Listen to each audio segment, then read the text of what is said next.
10 мың гектардан аса жер, егістік жерлерді иеленіп отырған бізде 400-ден аса шаруашылық бар екен, үлкен жер участоктерін.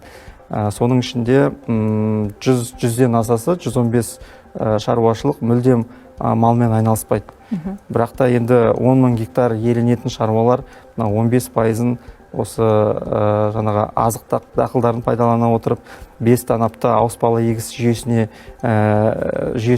жұмыс жасайтын болса, біздер жаңағы жемшөп базасын қалыптастыра отырып, осы мал шаруашылығын да бірге қатар жүргізуге болады да. Сол себепті біз енді заңдық жағынан, өзгеріс енгізу жағында, бұларды міндеттеу жағынан біз заңнамалық нормаларды қарастырып отырмыз. Мүмкін заңнамалық нормалармен ғана емес, жаңағы белгілі бір қағидаларға ғана кіре отырып, осы жаңағы шаруаларды мал шаруашылығымен жұмыс жасауға біз жаңағы міндеттеу жолын біз қарастырып жатырмыз.